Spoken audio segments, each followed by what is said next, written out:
Hello and welcome to another video about the construction of Heaton Lodge Junction Phase 2.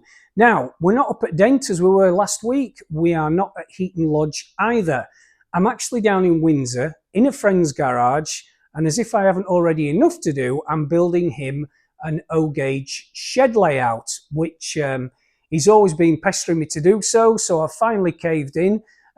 It's actually really good fun because even in O-gauge, these small motive power depot layouts give you so much kind of entertainment value.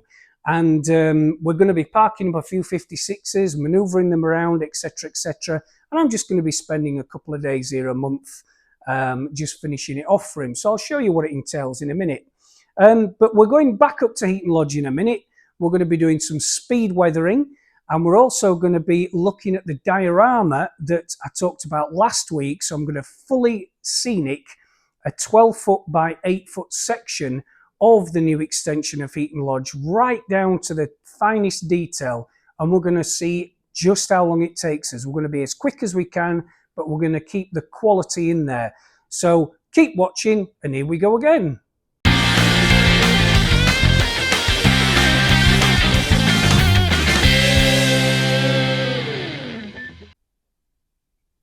So yes, very quickly on Robin's layout, we've just got 4 sidings that are just going to make up this shed layout. An 08, 56 and a 37 dotted around. We're just going to use Pico points, and it goes up the side of his garage, probably about 5 meters. Got a couple of crossovers, as you can see. But what this is going to do is just provide such a lot of enjoyment, especially in the O-gauge. The sound that comes from the locos is really good these days, as most of you will know. So we can just maneuver these locos around from one siding to another, do a bit of shunting, etc. And it's really good fun. So I'm looking forward to seeing this finished. I'm not probably going to put as much detail into it as I did onto Heaton Lodge, but this is all about play value, and it's going to be great fun. We're using an ESU ECOS just to power it all, and because we need the watts, obviously, the amps to give these locos the power that they need.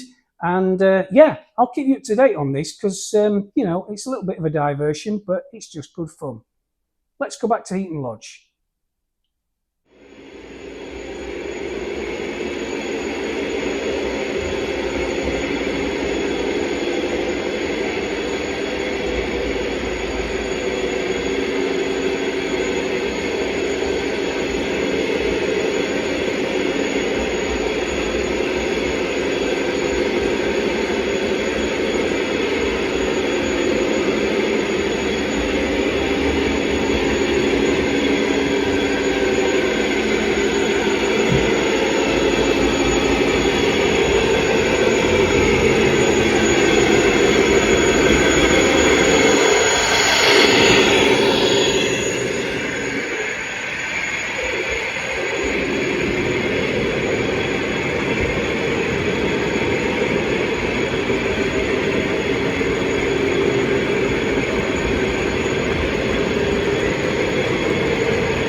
Right, so over to the 12-foot by 8-foot diorama. And for those of you that are new to my videos, just to recap, what we're going to be doing here is scenicking this 12-foot by 8-foot board two boards to the same standard as Heaton Lodge Phase 1 that you've all seen before.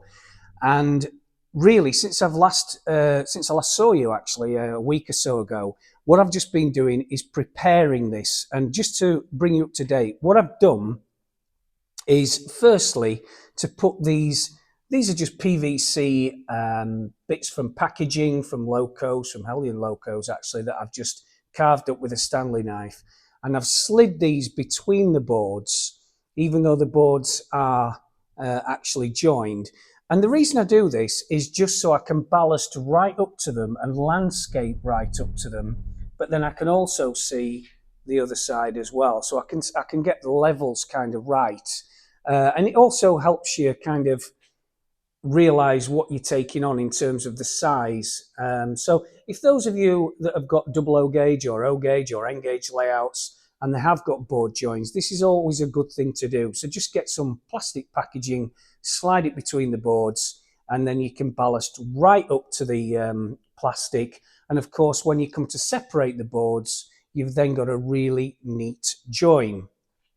So also, since I last saw you, I've I have wired in 36 droppers. So all this is now electrified, this track. We're going to be talking briefly about soldering just a bit later on.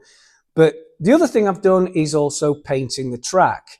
So the track, the wooden sleeper track, I've painted in Precision, Phoenix Precision Paints track colour, which is weathered sleeper colour, and the concrete, which is off-the-shelf Pico, as we all know. I've just done this in weathered concrete matte too. And the reason I do that is some of you will have seen me laying track, and I do use pins, and so therefore the heads of the pins are covered by the paint.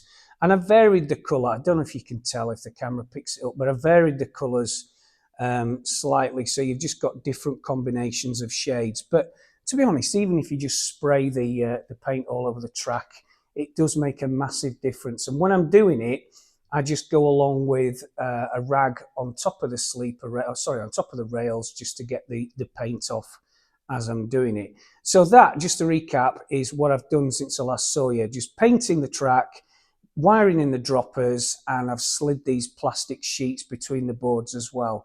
The only other thing I've done is I've painted the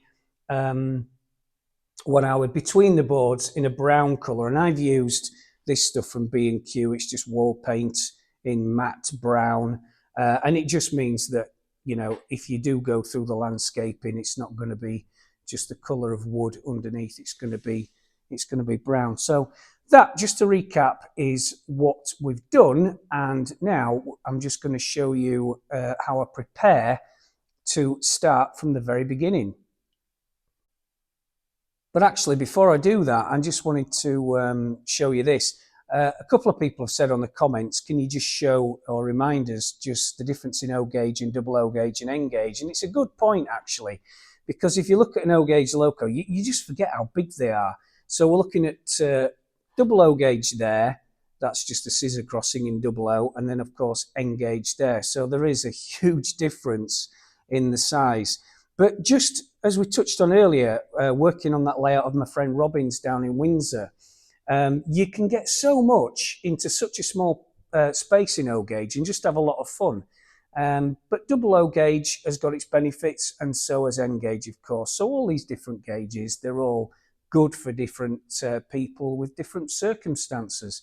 Now, the first thing that I do when I'm starting a new section is to make a list of what I'm going to include on it. So I don't know if you can see this, but basically what we've got here is the structures list. What I'm going to include in terms of buildings is the gantry tower, which you can see just there, made by Railway Laser Lines, of course. We've got a mess room, which I've just begun building here. I'll just move this 37 along. These, I've no affiliation with Railway Laser Lines, but I do love their buildings. Do them in double O and O gauge, and they are really easy to build. They're extremely detailed, which suits me down to the ground, of course. And this one, this is quite a new kit, and it basically snaps together. I'm trying to get the roof off, but I think I've, oops, God, I'm now breaking it. There we go. So you've got the interior, which basically snapped together just with a little bit of glue, and the roof there, this is obviously just been primed. I've got the brickwork to do, which is over the other side to glue onto the front. I'm also going to put some lights in it too, and just section off the room, so we've just got lights in some of the rooms. So this mess room is just going to sit there. That's going to be one of the structures.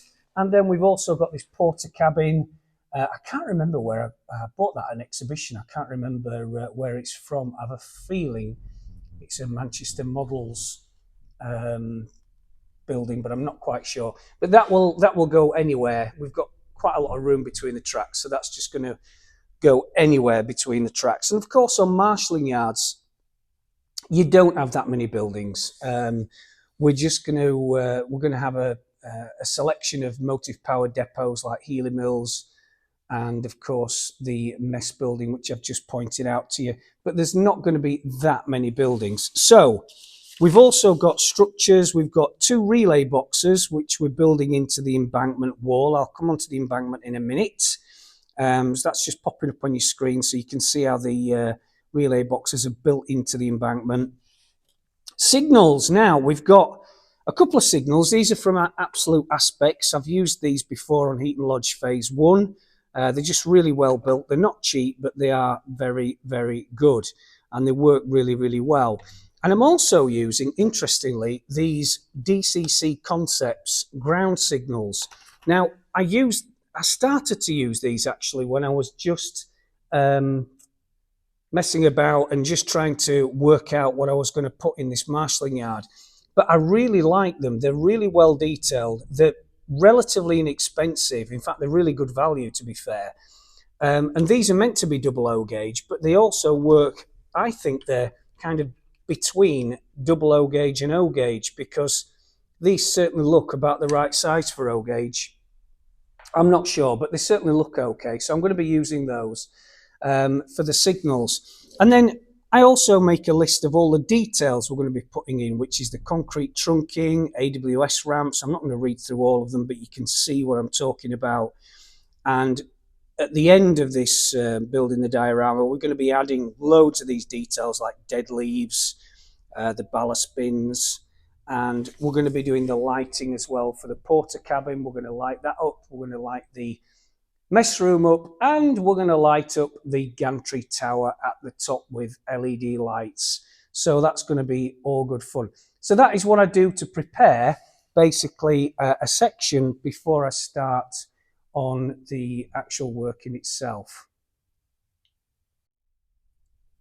So the actual surfacing, or the surface between the tracks, we're going to try and do, I'll just move this mess out of the way, something like we did in a previous video a few weeks ago, which is just this rough surface with a few puddles, etc., etc. Just over the other side, we're going to have some much bigger puddles, in fact, more like stagnant ponds, which are just going to lend a bit of realism, because I know at Healy Mills, when I used to walk along there, there was all sorts of manners of stagnant water, ponds, etc., etc. So we're going to be copying those too. But the embankment, which is going to be on these extension boards here, just move this out of the way. And remember, I built these out of basically shelving, these here. So we're going to start today by doing the embankment, and we're going to make this out of polystyrene. Just move everything out of the way. And this polystyrene you can get from B&Q or Wicks. It comes in these. It comes in this shape, in this size, and it's really good. I love polystyrene for landscaping, and used it all the time on Heaton Lodge Phase 1. The reason for that is it's light, it's obviously easy to cut with a hot knife. We'll come on to the hot knife in a minute. But more than anything else, it enables you to build in structures, put trees in. It's firm, it's solid, and it just works really well. Don't try and cut it with a knife, because you'll get bits everywhere, but a hot knife really works. So in a minute, we're going to be cutting this polystyrene to shape to make the first embankment, which is going to be at one side of this, one side of this board. Of course, actually thinking about it, We're doing this diorama together in the next few weeks, but we've also got another 24 to do, if you like, 12 foot by 8 foot sections all the way down there. So we've definitely got us work cut out, but it's going to be great fun, is this? I'm looking forward to it. It's kind of, it's a long time since I've done scenery, so it's going to be good. We'll probably make mistakes, but yeah, just bear with me. But yeah, we'll start by cutting this polystyrene to shape, and then we will start putting the plaster on top of it, which we get from B&Q, and we'll go from there. So let's crack on with just getting a electric hot knife and cutting this polystyrene to shape.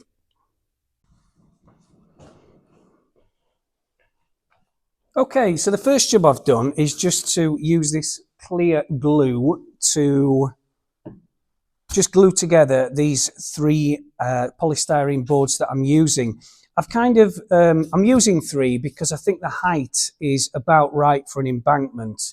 It's going to be quite a steep embankment. And as I've said before, it's going to be at the edge of the marshalling yard, as you can see. So what I've done here is I've just divided it up into sections because I'm using this hot knife.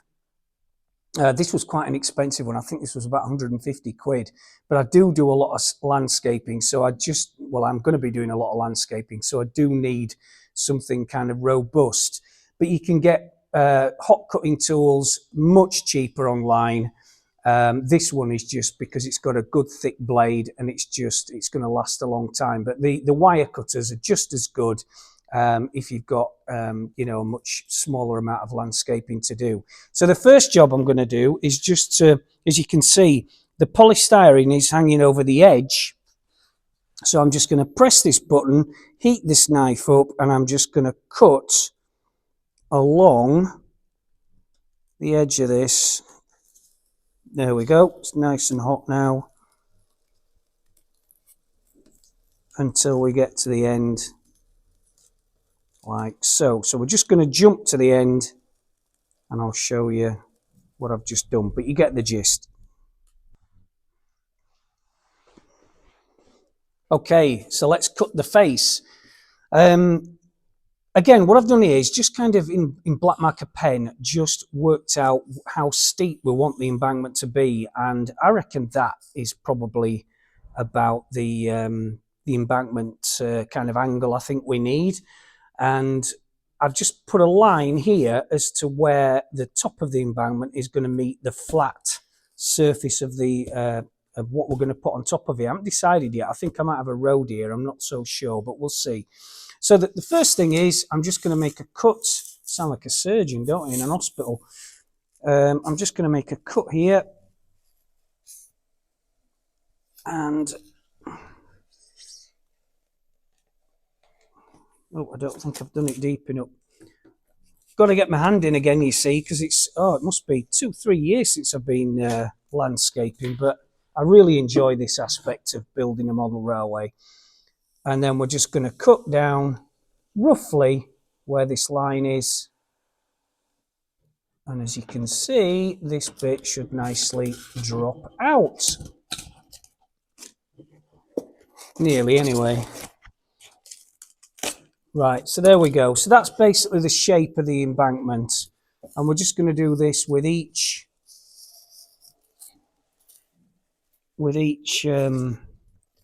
section. And again, it really doesn't matter if you make a mess or whatever, because we're going to cover this with our plaster, which I just get from B&Q. It's not plaster, actually. It's just a kind of a filler, which you can buy in a tub. And we're going to cover this with that when we've done. There we go. Have to make a few adjustments.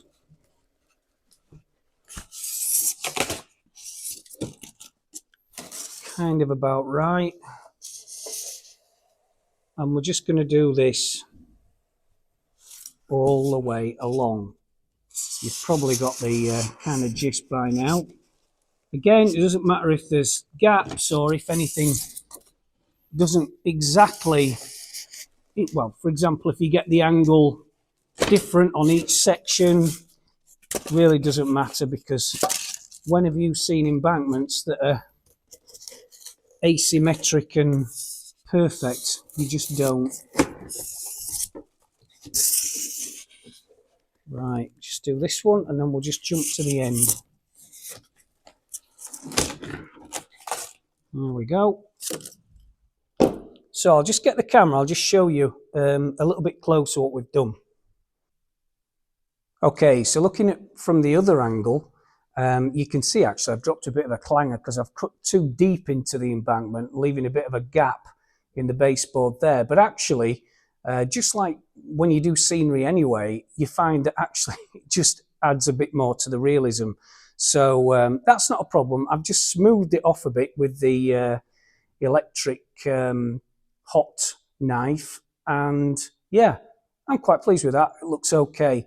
Again, at the top, I think we're going to have a road or whatever, but we'll decide on that later on. Don't forget that all this marshalling yard, and sorry about the mess down there, is basically fictitious and kind of a rendition of Healy Mills. Healy Mills did have a big embankment at one edge, and there is going to be a footbridge from this embankment, which is going to go, it's actually a bit further down is the embankment. It's going to go over these two tracks here and join with the mess or the signing on room, which we looked at earlier. So yeah, quite pleased with that. Next stage, and that probably took me, what, not even 15 minutes to cut that section, and that's probably 4 foot long. So yeah, it's dead easy doing this. It's actually quite therapeutic and quite enjoyable. But the next job is I'm just going to coat this with some, it's like plaster. I'll show you in a minute what it is. I'll find it and we'll start daubing this on and just creating the second stage.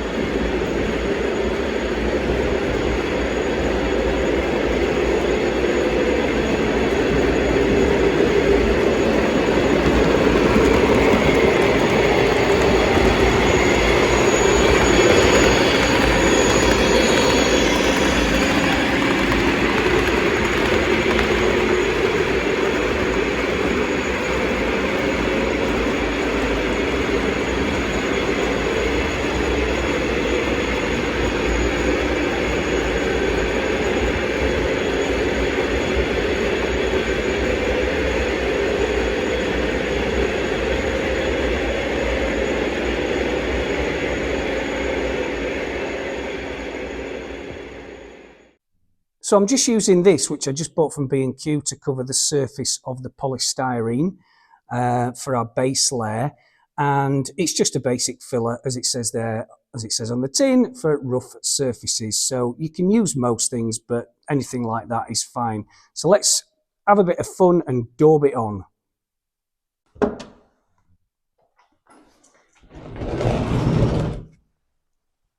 Right, so I'm just using this implement just to get this on. Again, I usually let this dry overnight. The next morning it's usually hard enough to paint, and I'm just going to cover, this is way too big, it's the only thing I could find actually to put it on. You just need a normal size one, but we're just going to cover the polystyrene with this filler. But before it dries, we're going to stick in, if some of you watched my earlier videos, you'll remember when I did the static grass that we put in some pebbles and we stuck them in to this filler.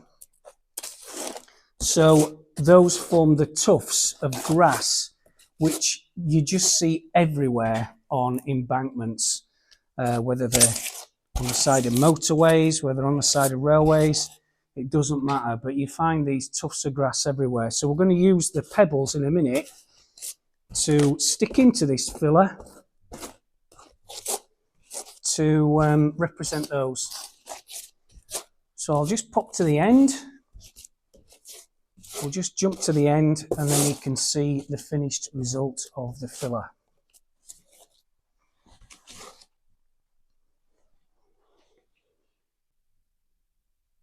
Right, so we've just been daubing all the plaster on, and that's finished. What I do actually on these embankments is just get a bit of scrap polystyrene and just go like this over the top of it, and it just makes some nice little what are they? Just bits that stick up, because what we don't want is a smooth embankment. I've not done it on the top surface because we're probably going to put a road there or something, which that won't kind of lend itself to bits sticking out all over the place. But you can see now why I like this stuff, because we're going to put some walls along the top, and they will nicely stick in the plaster before it sets. Those are these walls that I've used before on Heaton Lodge Phase 1. They're in 00 and O gauge, and they come from 10 Commandments, which you can buy them online. And then we've got the stones here, or the pebbles. Again, these are from B&Q. And as before with the static grass, I'm just going to stick these in all over the place here. I'm running out of pebbles, so I'm going to have to nip down to Wicks or whatever and get some more. But you can see what I'm getting at. We can stick them anywhere here. And these are just going to be painted over, and then we're going to daub some glue over the top of them, and we're going to make static grass. And these will look really nice because they'll just look like tufts, which, as I keep saying, you get on these sort of embankments, whether they're railway ones or road ones or whatever. So we're going to stick these pebbles all over, just push them in a little bit, and basically you can see where we're ending up. I think we're going to call it a day for this week, because next week we're going to start painting this, and we're going to start putting the static grass already. But you can see how quickly you can work with polystyrene, just cutting it. You can stick the stone walls in, as I've just done. I'm actually going to stick some fences between these stone walls. I'll probably hot glue them as well, just once the plaster's dry, just to secure them. But that's already looking really nice, and that's going to form, that embankment is going to go all the way down about, I'd say, another 40 meters to the other end. So we've got a lot of work to do, but in the next couple of weeks, or the next few weeks, we're going to have some fun doing the ballast. We're going to be doing the surfacing in between the tracks, of course. And we're going to be putting the electrics in for the lighting in the mess room. And we're going to try and do it in these huge gantry lights as well. So, yeah, keep on watching. And I hope you've enjoyed a taste of landscaping, Heaton Lodge Junction style. Right, I thought we'd just have a little interlude and talk about speed weathering, because as most of you will have seen on the videos that I show every week, with the MGR trains coming past, I have got literally hundreds of these HAA wagons and the very similar HEA wagons. And whether they're HAA wagons or whether they're box vans or 16-ton middle wagons, I do all of them exactly the same, and I just need them to look mucky, but I haven't got hours and hours to spend on making them look really, really detailed, because they're just traipsing past the camera or they're traipsing past the public, and you're just not going to appreciate that sort of detail when it's moving. So that is my ethos for speed weathering. Now, I basically use two colours and two colours only.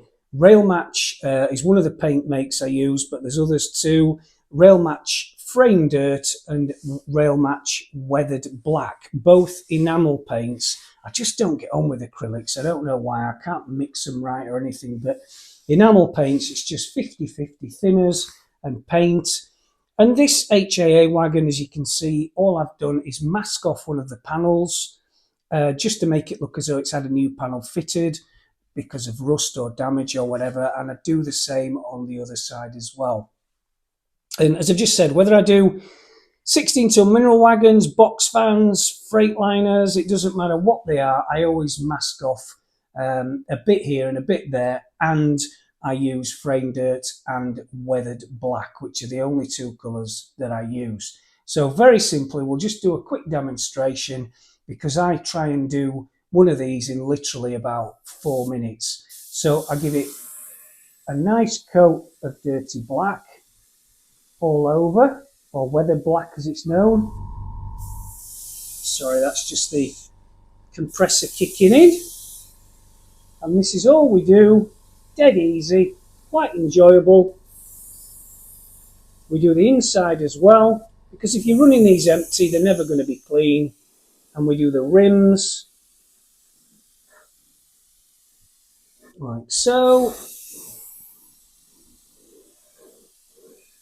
And even that looks so much better, I'm sure you'll agree, than straight out the box.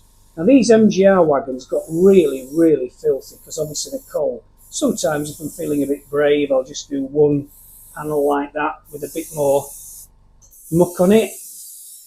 But that is basically all I do for the weathered black. I'm just going to change. I'm using an airbrush and Iwata at the minute. They're like the kind of Ford Mondeo of the airbrush world. They're just so good for everything, and they soldier on. They're not unreliable, and they're worth it for the 100 or so quid. I think the cost, maybe a bit more now, but they're great. And then frame dirt, we've just changed them to frame dirt, and we're just going to do the frame at the bottom like so. Again, sorry about that compressor kicking in.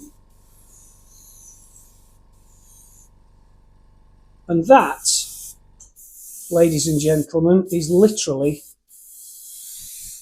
all I do. So we'll wait till that dries, which will probably take an hour or so, and we'll come back a bit later, and then we'll just give it a quick coat of satin varnish, so when you handle it, all the paint doesn't come off. We'll take off the masking tape, and we're good to go. And that is basically it. And it really, really does, in my eyes, look really good. If you want to be even more clever, if you want to be a bit more detail, you can take a little piece of cloth or blue rollers I've got here and just wipe the HAA labels, which were often wiped by passing railway gangers or whatever, so people could see what the serial numbers were, and that just adds a bit as well. So that is basically it, and we'll come back to it before the end of the video. Okay, so our HAA wagon has dried now, and I'm just going to put a little bit of satin varnish. I'm using Rail Match satin varnish. Again, it's enamel based, and you just mix it 50-50, and I'm just going to give it a little bit of a coat, as you can see, and this just keeps the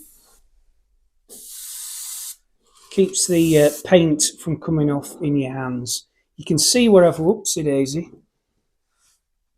you can see where I've taken off the masking tape. It's probably a little bit too over the top is that new panel, but we can dumb it down by just putting a little bit of a touch more of the weather black again back over the top of it. But that's looking fine, and I'll just leave that all night, and tomorrow we'll come back to it, and we've got a very nicely weathered HAA, as you can see. And whether you're modelling double O gauge, whether you're modelling O gauge, N gauge, or whatever, you can do exactly the same with all your wagons. And again, there can be box fans, 16 ton minerals, even conflats. Just use frame dirt and weathered black, and you won't go far wrong. Again, I'm just going to give that a little bit more weathered black over the top of it. And in fact, I'll do that while the camera's running. Just give me 1 second. Tip some weathered black in the airbrush.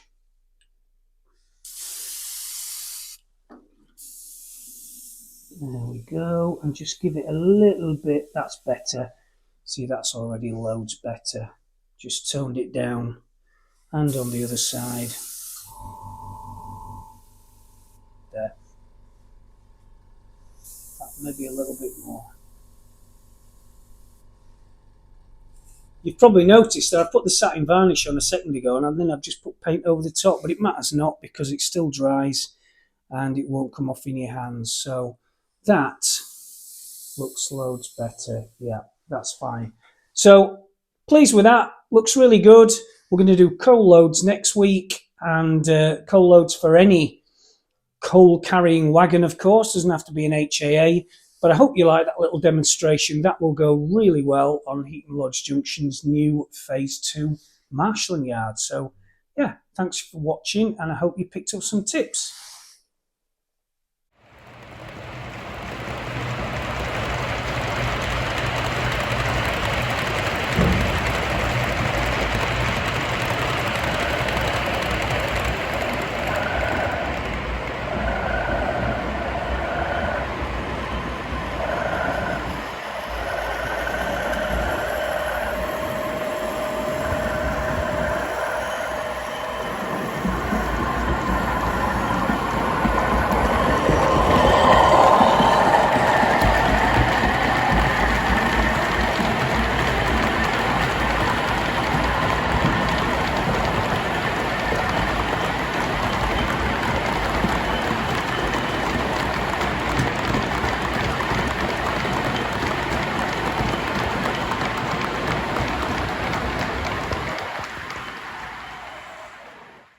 So that's it for this week. Thanks again for watching. It was a bit of a longer video this time, wasn't it?